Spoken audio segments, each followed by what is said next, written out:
Welcome to English 4E. This is term 1B, class 3, and today we're looking at assignments K3 and K4.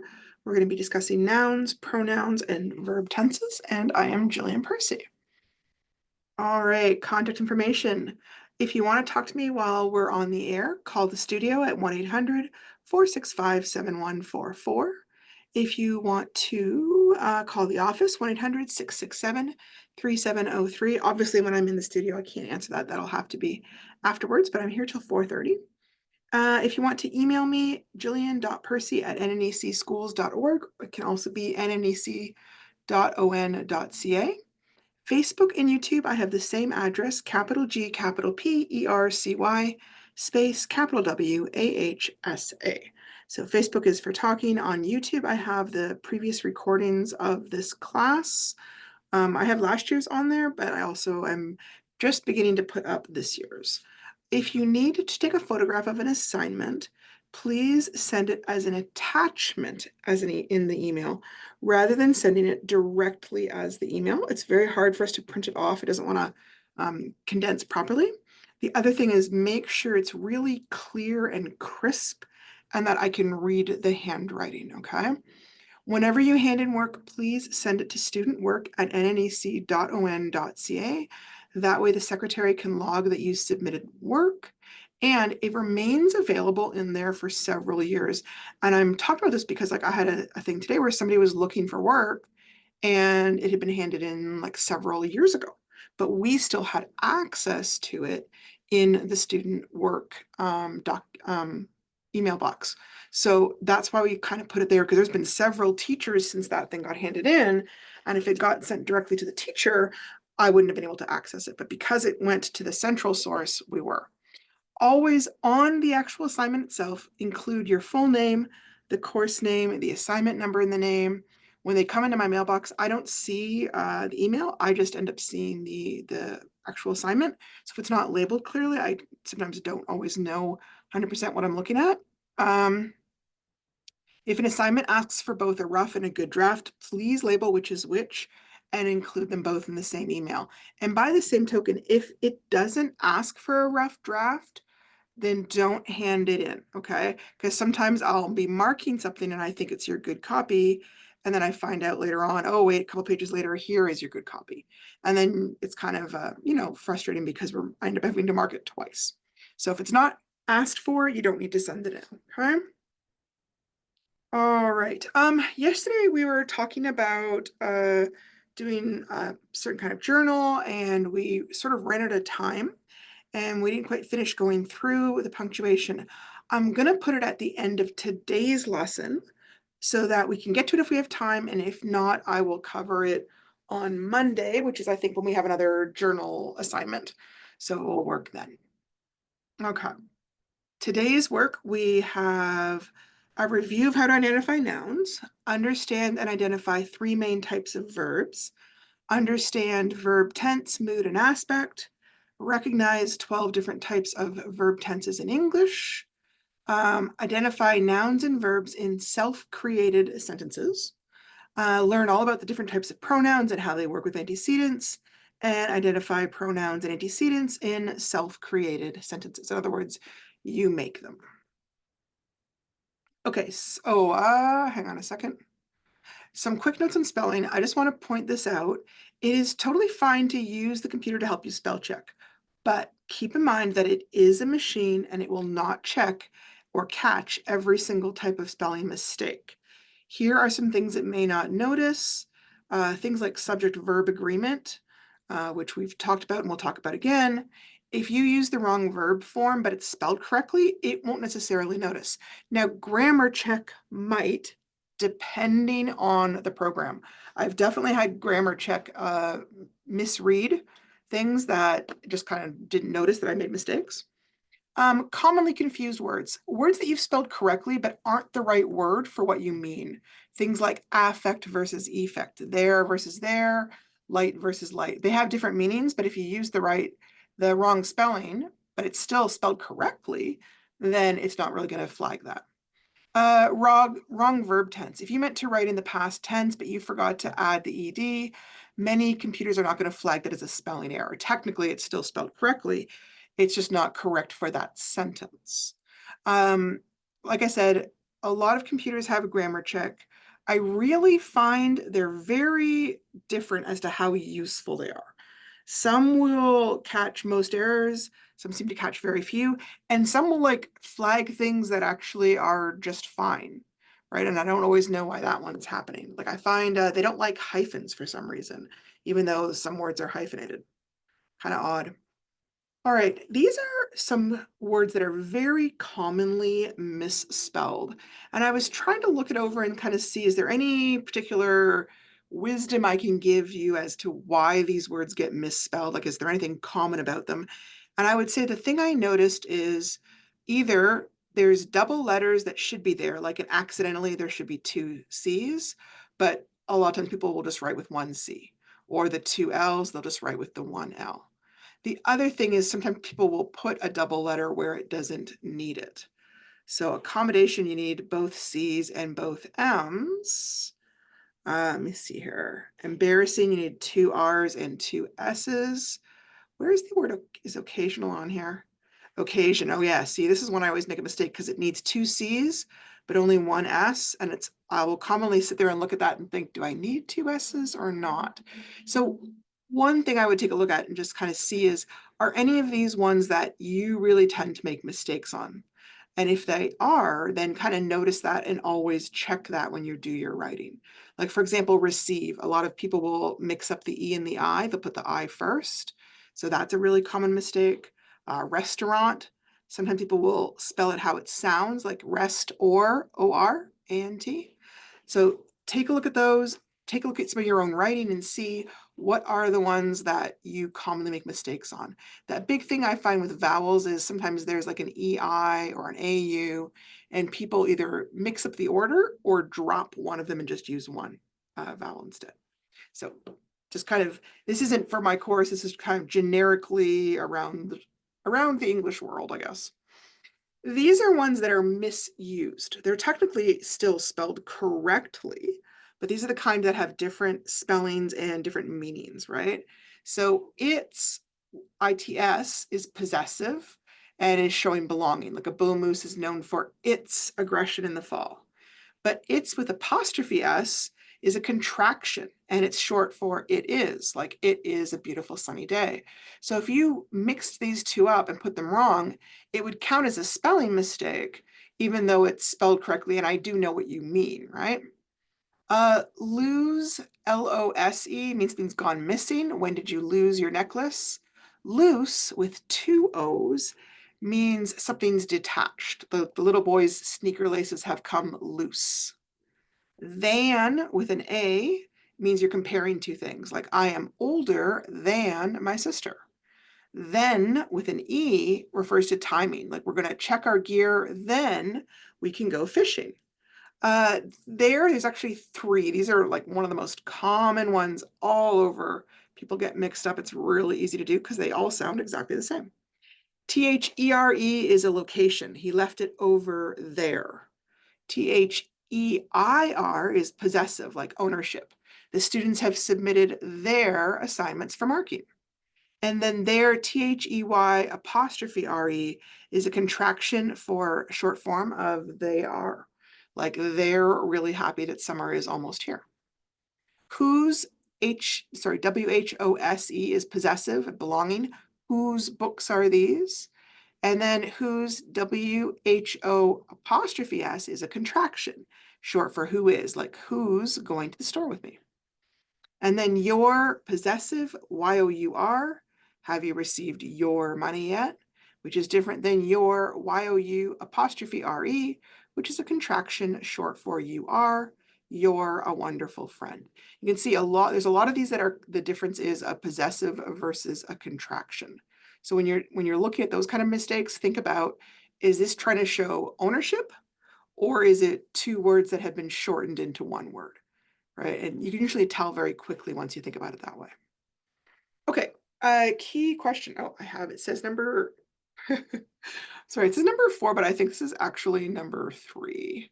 I'm not sure why it says that. I'm going to put number 3 here. and with a little question mark. If I'm wrong, you guys can call me and tell me. I was dumping things from one format to another format, so it's possible that something got mixed up that way. Anyways, key question number 3, nouns and verbs, 5 marks. Write 5 sentences of your own that will show your understanding of nouns and verbs. Place an N over words that are nouns in your sentences and a V over words that are verbs. Now I'm going to point out, if you have 5 nouns in your sentence and you only mark the first one, then to me, I think that means you don't know how to recognize the nouns. Same thing with verbs. If there's 4 verbs in your sentence and you only mark the first verb, then I think that maybe you don't understand what verbs are. So I will lower your marks. So something to keep in mind. Okay. A quick review of nouns. Remember that nouns are any person, place, thing, or idea. Essentially, a noun is telling you the name of something. It can be generic or common, like girl, tree, street, town, doctor, or mountain. Or it can be what's called a proper noun, which is the actual name, right? Like if I ran into you in the street, I wouldn't say girl, I would say your name, Samantha. Things like Tamara, Front Street, Kenora, Dr. Johnson, Mr. Ridley, Mount Everest. That's when you're talking about a specific noun. Nouns can occur at any place in the sentence, so be sure to label all your nouns with an N over top. So here's an example. The tired horse trotted slowly back to his stall in the old red barn. So horse is an animal. Animal counts as a thing. A stall could count as a place because like a cubicle for horses, I guess. And then a barn could also count as a place. Oh, wait, hang on a second. So this is one of those things where it doesn't match. There we go. Okay, so it should have been over the N. In the morning, I will be taking the bus to school for the first time. Now, morning is a type of noun.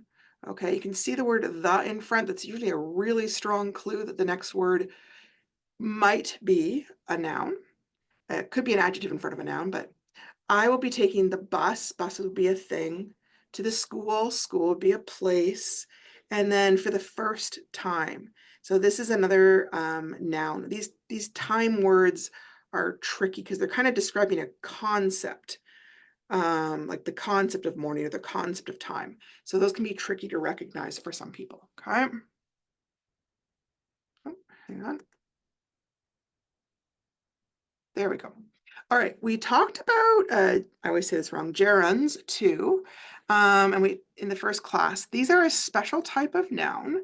They use a verb plus an ing ending, and they use it as the name of the activity rather than a sentence where you're using it to show somebody performing an action. So here are some examples.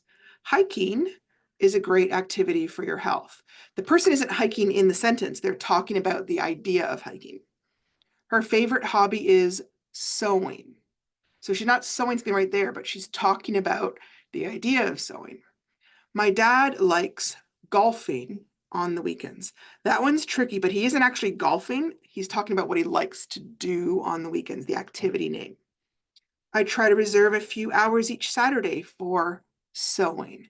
And again, the person isn't sewing right there in the sentence. They're talking about the idea of sewing. Now, if you find gerunds confusing, that's okay. Don't use them in your sentence, right? Because you're the one that gets to decide what sentence you have to identify. If these are confusing, don't use them, okay? That's super simple. Some tricky nouns to recognize. Like I was saying, some students I find don't recognize units of time as a type of noun, but they are. Things like seconds, minutes, hours, days, weeks, months, seasons, years, decades, centuries. Those are all concepts of time, basically, so they become a noun. The other unusual type of noun is a collective noun. And those are nouns that we use to refer to a group of something. So some examples would be a flock of birds, a herd of cows, a basket of presents, a school of fish, a swarm of bees, a pack of wolves, a crowd of people, a carton of eggs, a cluster of grapes, a fleet of ships, a bouquet of flowers. So the word I highlighted is the main noun, but the word that comes after the of is actually also a noun. So I would put an N above flock and I would put an N above birds, okay? This is another one that's kind of tricky. And again, if you feel uncomfortable with that, that's okay, but just then don't use those in your sentence, all right?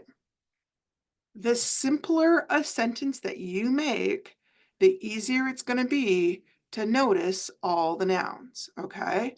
So here's an example. I'm going to pretend I wrote these and I'm trying to make sure that I mark all the nouns before I hand it in. I've got to look for people, for places, things, and then ideas or concepts. So the dog ate a bone. Okay, dog is definitely a noun. Ate, no, that's an action. Bone. Bone is another noun. Okay. The little girl fell down. Okay, so girl's a person. She's clearly a noun. Fell is an action. Down, I don't think down is a noun, right? It's not a person. It's not a place, not a thing. I don't think it counts as a noun. I love to eat pizza. Okay, does I count as a noun? It doesn't. I is a pronoun. Remember how it replaces a noun? So I can't put an N over the I. But pizza is a noun, so I could put an N over pizza. She cut the grass in the morning. Okay, she's a person. Does that count? Nope, because it's a pronoun, so we're not allowed to use that one. Hang on a sec. Okay, what about grass? Yep, grass is a thing. You can see the right in front of it. In the morning. Morning would be another noun. Yeah, so does she or he refer to people usually? Does that make them a noun? I had to argue with this with a friend recently. No, it does not make a noun. He, she are used as pronouns. They replace a noun. They do not count as nouns for the exercise. They are the subject of the sentence. They are that. That's what I think people are getting mixed up on, but they're not a noun. The other subject pronouns that you might see are I, you, it, they, or we, and they also will not get marked as a noun. Okay, guys? All right, cover that back up for next time. Now, the longer a sentence you make, the more nouns there are going to be.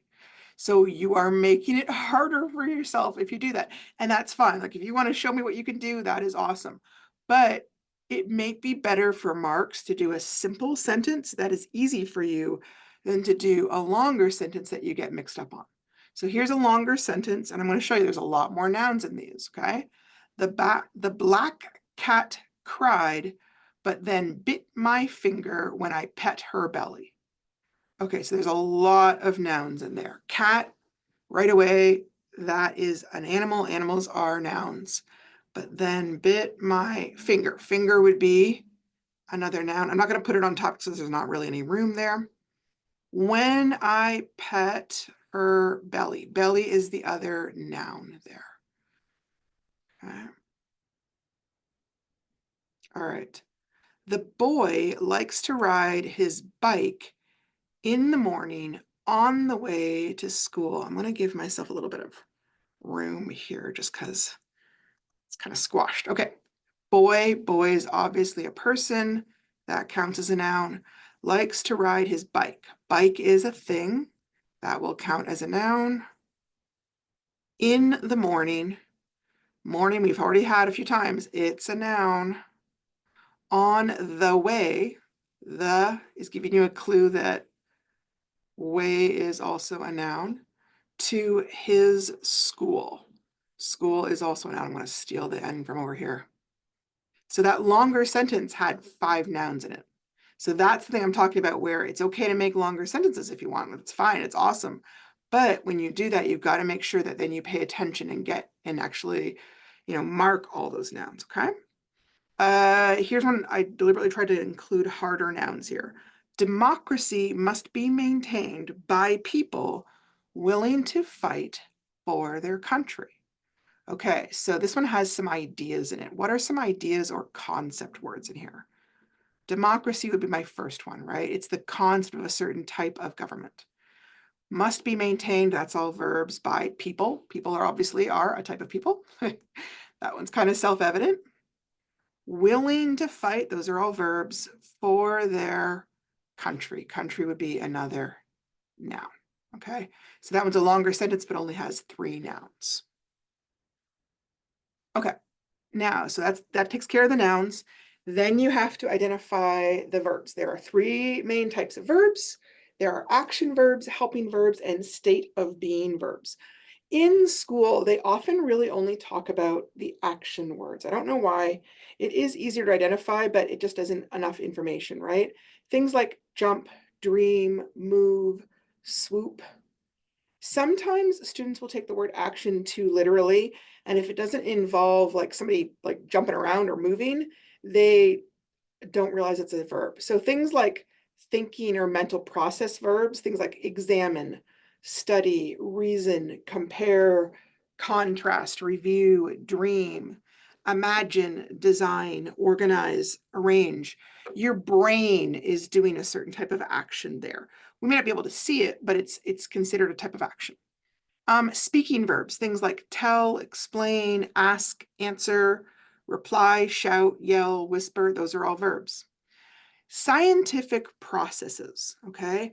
When you're reading like a science book, there may be a lot of unusual words, but if an action of some sort is occurring, then it counts as a verb. Digest, develop, observe, dissect, formulate. Those can be tricky to find too. But since you're making your own sentences, again, you can choose easier verbs. Keep in mind, action verbs can have different endings that help show whether they happen in the present, the past, or the future.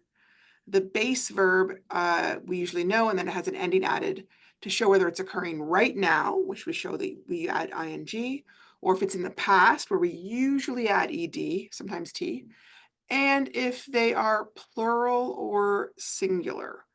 So we'll tackle the time frame first, and I'll tackle plural singular in a minute.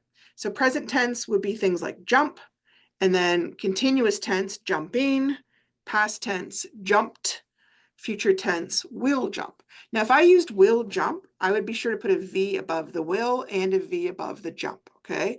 Because they're both verbs. Draw, present tense, drawing, continuous tense. Drew, past tense, will draw, future tense. Dance, present tense, dancing, continuous tense. Danced, which sounds like a T but is ed. And then future tense, will dance. Drink, present tense, drinking, continuous tense. Drank, past tense, will drink, future tense. Now, drank and drew, you can see it doesn't follow the format of adding an ed. These are what's called irregular verbs, okay? English has a fair number of them, so normally we add ed, but we wouldn't say I drewed a picture, right? It just sounds, or I drawed a picture. We don't say that, okay? So these ones don't add an ed for every single one. Think about whether it's got a different past tense. If you're not sure, you can check a dictionary or you can check online, okay? Sleep, sleeping, slept, or will sleep. This is one where they've added the T. There's a few that end in EPT, slept, wept, kept. They all have that T ending instead, but a lot of times you might hear the T, but it's really the ED. Again, if you're not sure, check a dictionary.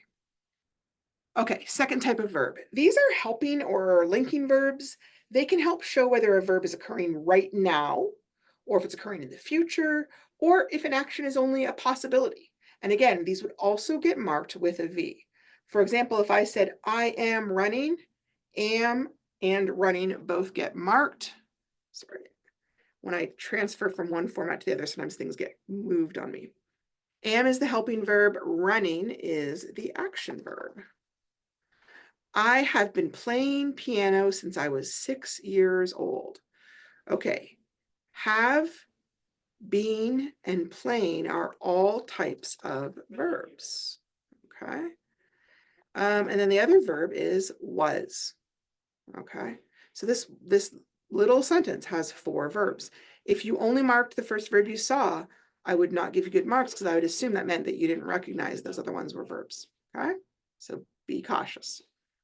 The other kind of common helping or linking verbs are forms of to be. This is the most common one, but it's one of those weird verbs that changes with every conjugation, so it's hard to recognize. Am, is, are, was, were, have been, has been, had been, will be. To have could be have, has, or had. To do could be do, does, did, done, or doing. To will could be will be, will have been. I think you could also have will had. No, you couldn't have will have been. Some of the helping verbs are what we call modal verbs, and they show a sense of possibility or obligation that something might happen or should happen. The modal verbs are might, should, could, would, must, need, may, can, and will. So for example, I could say, I could have come over if I knew you wanted company. So could have come is kind of working as a whole verb phrase, and I would put a V over each one of those verbs. There's a verb over knew and also a verb for here in wanted. Okay, the third type of verb is what's called a state of being verb, and that is generally just the be, right? Is, am, are, was, were. There are a few kind of tricky ones there. Again, sorry, just doesn't quite line up when I switch from one to the other. All right, the car is old and broken. Okay, it isn't an action. It's just describing what state the car is in. The house was freshly painted. It's not an action, it's telling you what condition the house is in. The students were grateful for the pizza. Were is a verb. What about grateful? Is grateful a verb? No, grateful is a type of adjective. We're describing how the students feel, right? The condition of the students. There are, like I said, there's some other states of beings. Some of them are things like become, seem, appear, exist, believe, feel, belong. Okay, tadpoles become frogs. The birds seem hungry. The mist appeared above the water. She still believed in Santa Claus. The pebbles feel sharp. These are other ones that students sometimes don't recognize as verbs because it's hard to picture the action. And it's because they aren't really action verbs. They're state of being verbs. Okay, there are 12 verb tenses in the English language, and it can help to be familiar with them in order to locate verbs. Verb tenses can show whether an action occurred in the past, the present, or the future. The verb mood can state a fact, ask a question, give a command, or express a wish, demand, or suggestion. And then verb aspect shows whether the verb has been completed, whether it's continuous, whether it's ended, or that it simply is a fact that it occurred. Those are all a little bit tricky, but you probably use them all the time and just don't even realize, right? But a lot of these verb tenses use a helping verb to help show these different states. That's why it's kind of important to know them. Okay, so we're going to start with present tense verbs. There's 4 different types of present tense verbs. There's present simple, which is the one we use all the time and just kind of states a fact. Present continuous are actions that are happening continuously right now in the present. Present perfect. Perfect means it's completed. Actions that started in the past and continue or have a result right now in the present. And then present perfect continuous. So present is right now, perfect is completed, and continuous means it's been an ongoing. So this means continuous actions that happened repeatedly in the past and are continuing in the present. So we've got I dream, I am dreaming, I have dreamed, I have been dreaming. So things like am dreaming, I would mark am and dreaming. Have dreamed, I'd mark the have and the dreamed. And for present perfect continuous, I would mark have and been and dreaming. So the present simple, I dream, he thinks, you draw, they walk. Present continuous, I am dreaming, he is thinking, you are drawing, they are walking. Present perfect, I have dreamed, he has thought, You have drawn, they have walked. Present perfect continuous, I have been dreaming, he has been thinking, you have been drawing, they have been walking.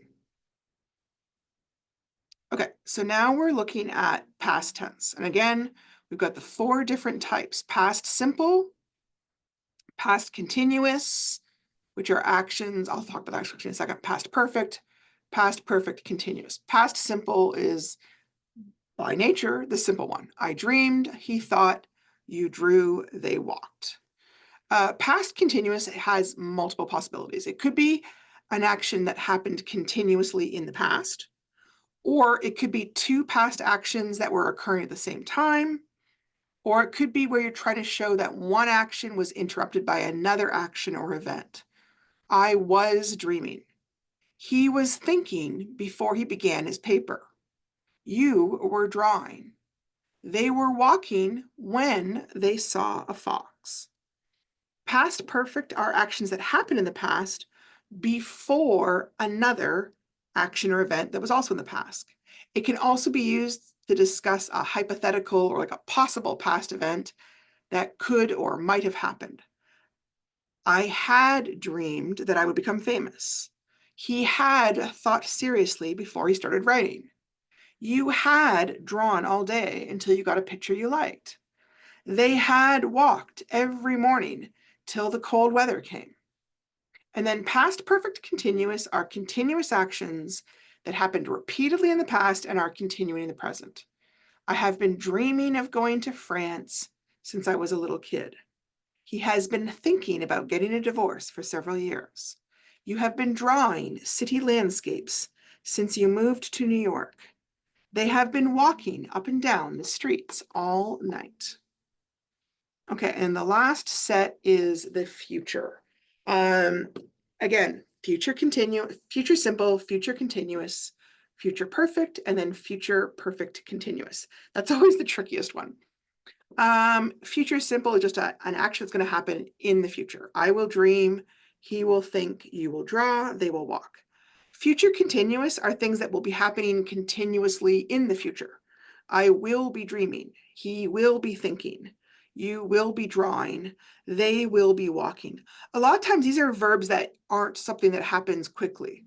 Like if I wouldn't usually say like you will be falling, because usually a fall happens and then it's done. But dreaming can go on for quite a long time. So could thinking, so could drawing, so could walking, right? Usually you're using it with actions that are going to occur over a span of time or occur repeatedly. Future perfect are actions that will have been completed at some point in the future. These are kind of possible things. I will have dreamed about what vacation I want to take with you by the time we see the travel agent. He will have thought over his job options by the time we talk tomorrow. You will have drawn that comic strip for 6 months come Friday.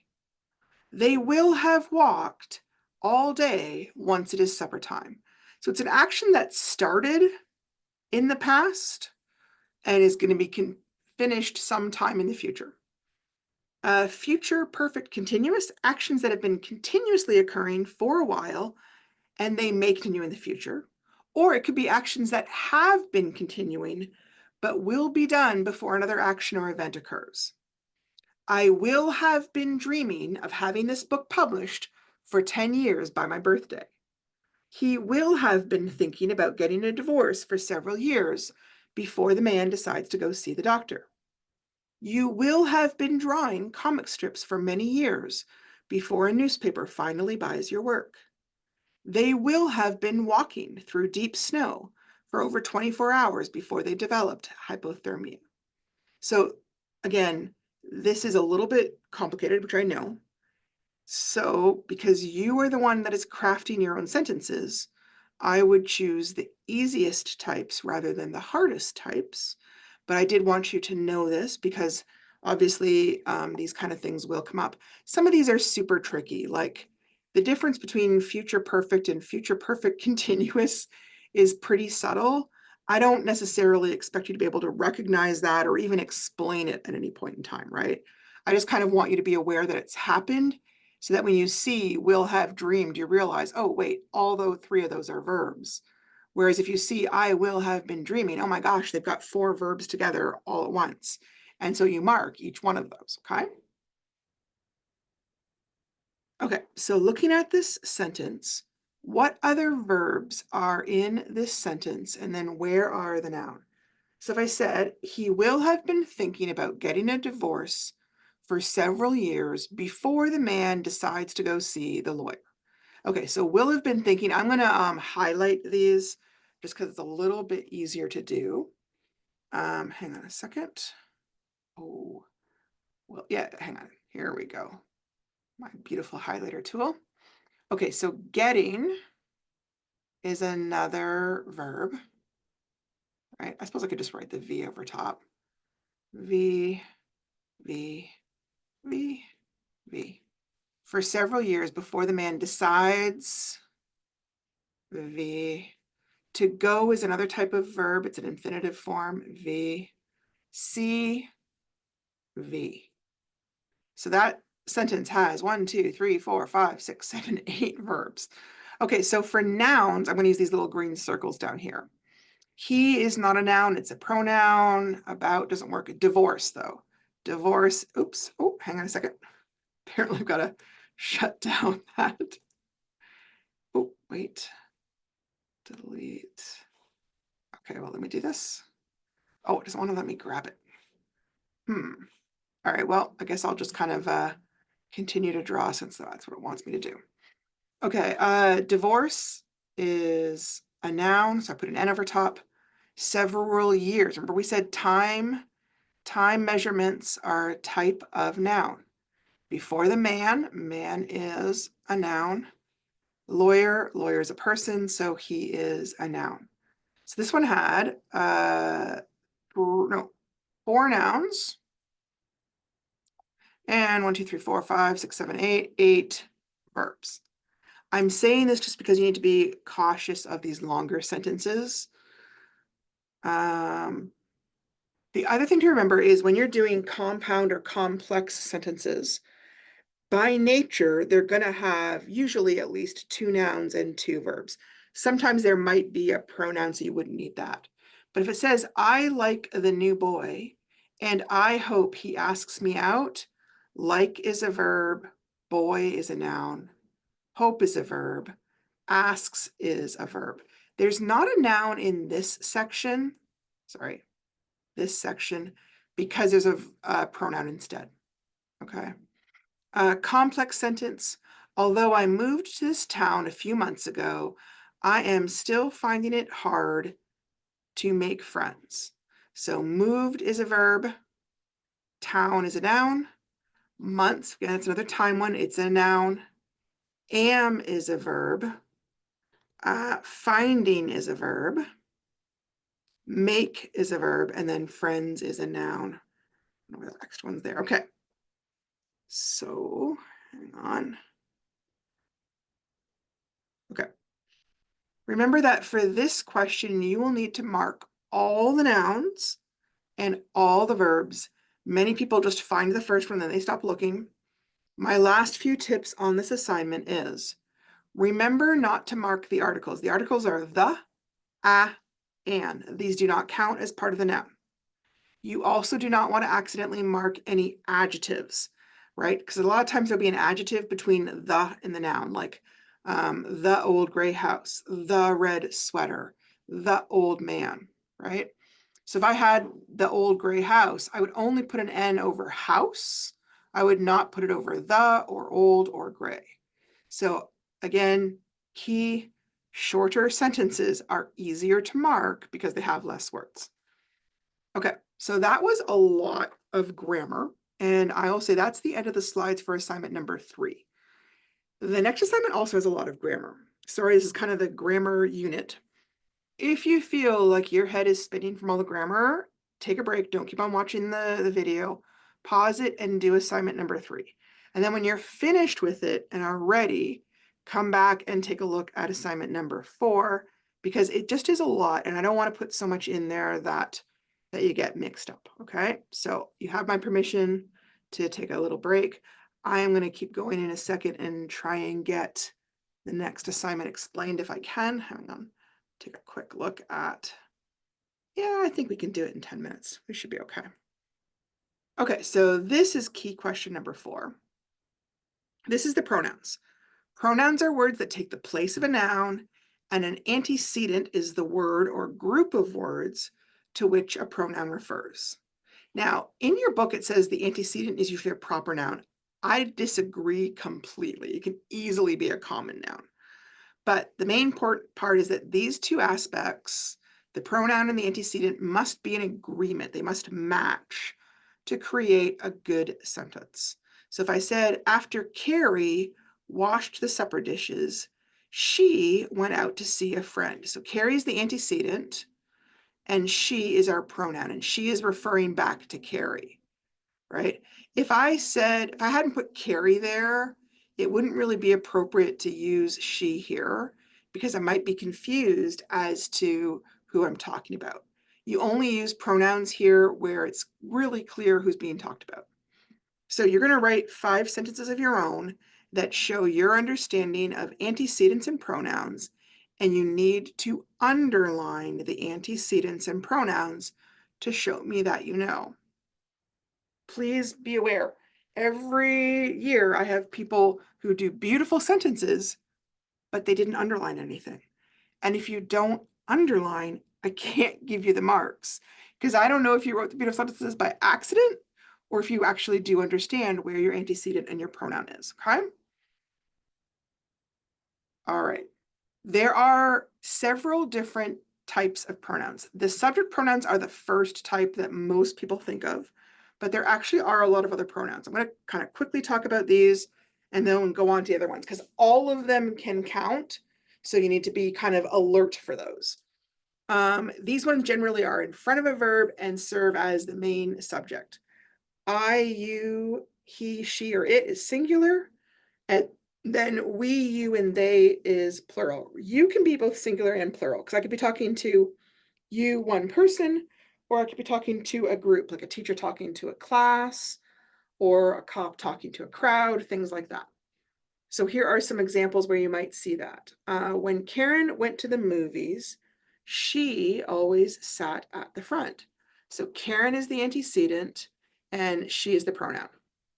If Dad gets today off work, can he take us on a picnic?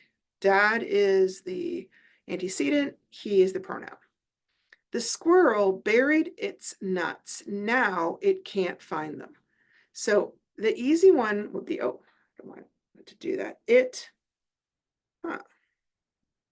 Okay, we'll do it that way, I guess. It can't find them. It's is another one. We're going to talk about that, but that would also count as a type of pronoun, okay? My whole class is going to the zoo. Then we are going to McDonald's to eat. So class is the antecedent and we is the pronoun that's referring back to the word class. Oh, that one weird. All right, try that one again. There we go. The football team is getting on the bus. They are playing out of town today. So the team is the antecedent. They is the pronoun. Okay, it is possible that I will not get through all of this. If not, I will try and finish up tomorrow. Object pronouns. These ones receive the action of the sentence and will therefore come after the verb. They cannot be used as a subject of a sentence. Sometimes pronouns might refer to an antecedent in a previous sentence. So singular, me, you, him, her, it, plural, us, you, and them. So David is kind of a bully and I don't like him much. Him is referring back to David. When mom yells at me, I get mad at her. Her is referring back to mom. The thunderstorm last night was very scary and it even knocked over a tree in our backyard. It is referring back to thunderstorm. My family brought our bikes with us to the campsite. Us is the pronoun. It's referring back to family, which is the antecedent. We also have reflexive pronouns. These are when the person who is the subject doing the action, is also receiving the action. Singular would be myself, yourself, herself, himself, itself. You could also have plural, ourselves, yourselves, and themselves. So some examples would be Susan made herself some lunch. Susan is the antecedent, herself is referring back to it. My dad fixed the car himself. Himself is referring back to dad. We painted the house ourselves.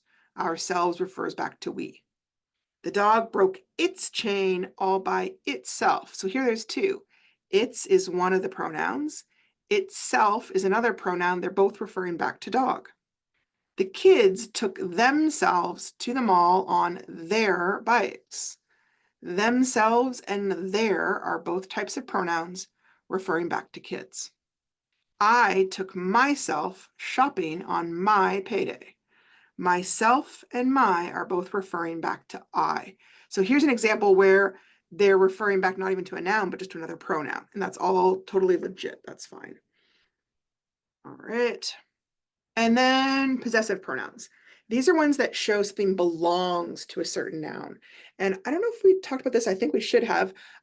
Pronouns need to agree with the number, gender, animate, inanimate status of the noun. Singular is my, your, her, his, its. Plural is our, your, and their. So some examples, I brought my favorite markers to art class.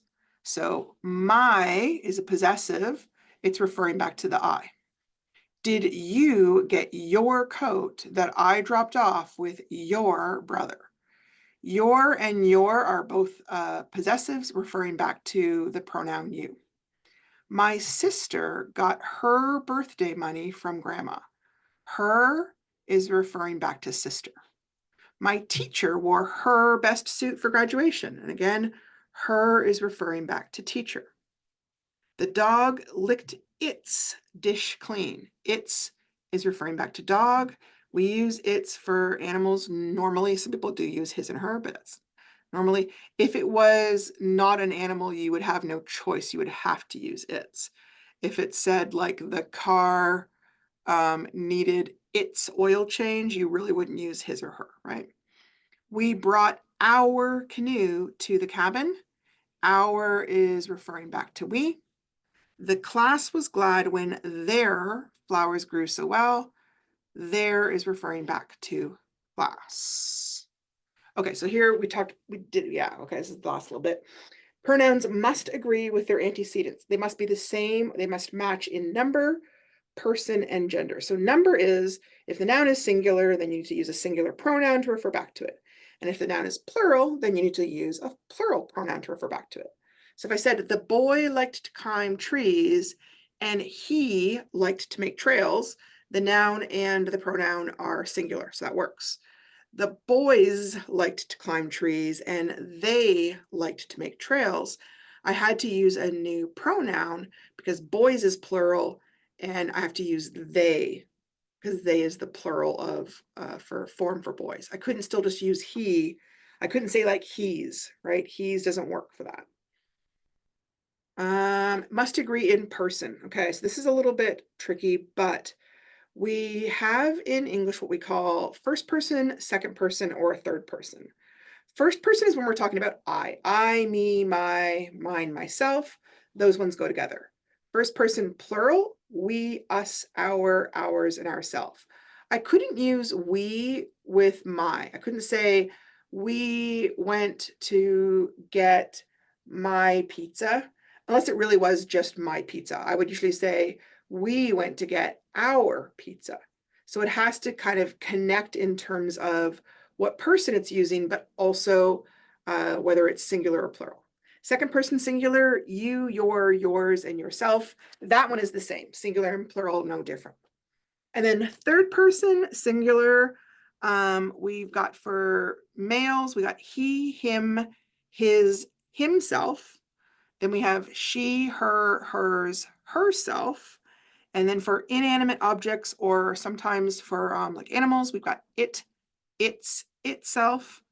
Any kind of singular noun, we also use third person. And then third person plural is they, them, theirs, their selves. And plural nouns we also use as the third person plural. So you can't switch from one person to another, right? If I was talking about you this, you that, I wouldn't then switch to him, like you need to get his shoes. No, you need to get your shoes, unless I mean you stole someone else's shoes, right? So you have to kind of be aware of that. That one I feel like we do kind of instinctively. If you were just learning the language, that would be why. Gosh, I'm very talkative this year, so I seem to have run out of time. I'm almost done. Monday, I will cover the next 4 slides. My apologies for not quite getting through it. And I will talk to you guys. If you have any questions, give me a phone call. I'll be happy to talk to you.